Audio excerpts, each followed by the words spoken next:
The video you are about to watch contains spoilers for the Creature Commandos show. If you haven't seen the show yet, watch it before you watch this video. Hello everyone, I am Professor Comics, and welcome to a belated Creature Commandos unknown comic book video.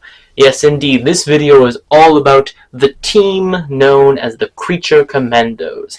They recently had a show that just finished up on Max, and so we are going to talk about both the comic book versions and the TV show versions, and then I will give my opinion on particularly the TV show itself, and dive into some other stuff about the DC Universe coming forward.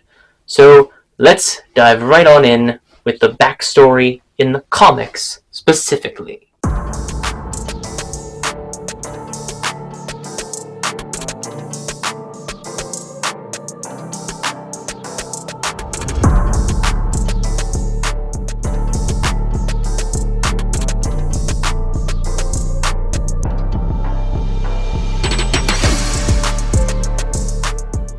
Chapter 1. Backstory.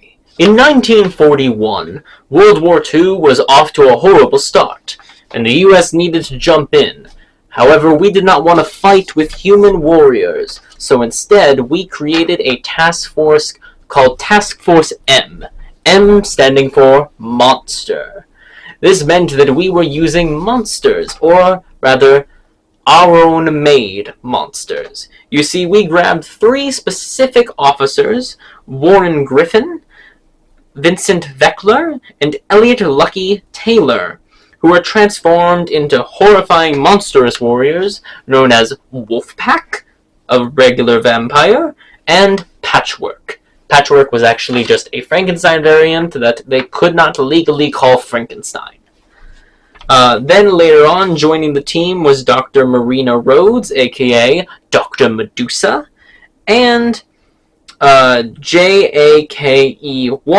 and 2, or otherwise known as G.I. Robot, which of this entire group was the only one to appear in the brand new Creature Commandos show. Now, let's dive specifically more into this particular group of people, as well as the other team members that existed specifically in the comics. Chapter 2. The team in the comics. So, looking at the OG team in the comics specifically, you have Wolfpack, Patchwork, Dr. Medusa, G.I. Robot, Vincent the Vampire, and the only human of the crew, Matthew Shriver. Later on, Matthew and G.I. Robot 1 would pass on, and so they added a mommy named Anton, which we saw at the end of the Creature Commandos show, and we also saw a brand new G.I. Robot. Then, of course, they replaced the human with a new guy named Gunnar McKay. Now, let's look at the backstory and the team that exists within the show. Chapter 3. The team and backstory of the show.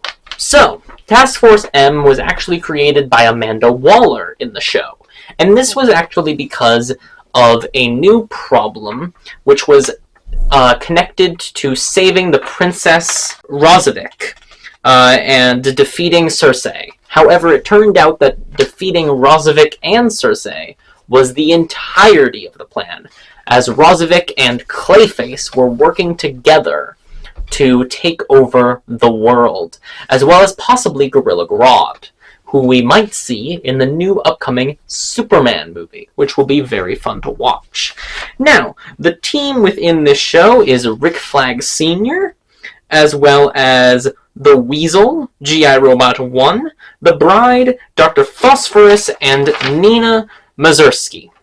By the end of the show, there are a couple members that do end up dying, including Nina Mazursky, and G.I. Robot 1, as well as Rick Flag not really being a part of the team since he's currently in the hospital. So we have a couple people that are replacing those characters, which is G.I. Robot 2, Nosrata, Callus, and King Shark, who we have seen before in live-action form. And so now let's get into the final chapter, which is my opinion on the show and the new way that DC is taking on their movie universe as a whole. Chapter 4, my opinion on the show.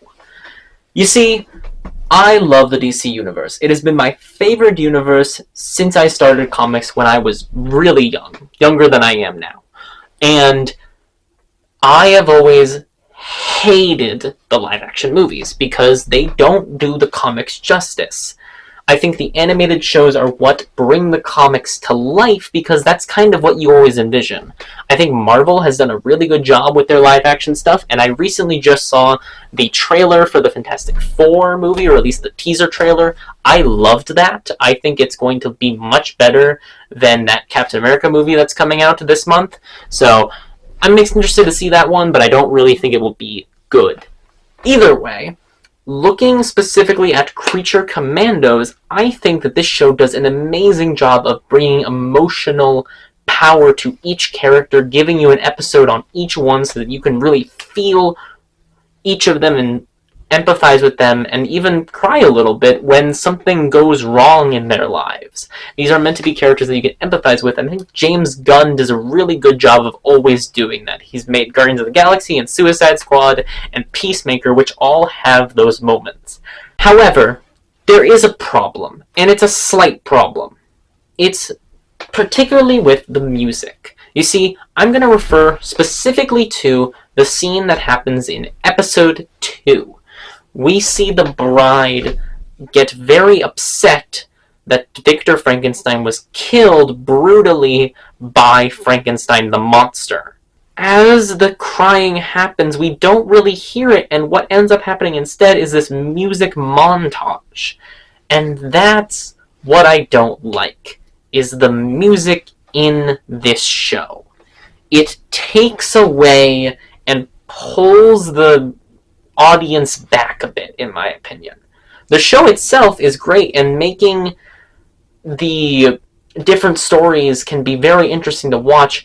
It's just something about it that isn't good, and it's particularly that music. So I think if they chill down on the music a little bit for the second season, they can really flush out the entirety of the show. Because we know we're getting a second season. It's been teased, and it was confirmed by James Gunn himself. I can't wait for that. I also can't wait for Peacemaker Season 2. I will probably make a video about the entirety of the Peacemaker crew, or at least a couple people from that show. I have many plans. For more videos on specific characters. I think the Fantastic Four First Steps will fully explain each of their characters, but if anyone does want me to do characters from that movie or anything else from the comic book universe, then please leave that in the comment section down below. Thank you guys so much for watching. I highly recommend that if you haven't already to check out the Max show of Creature Commandos. It is really good. Just sometimes ignore the music because it can be a little bit annoying. With that all out of the way, if you want any references to the link I used, then you can go to the description. And with that all in mind, this is the end of this particular story, and I can't wait to tell you yet another one. Goodbye for now.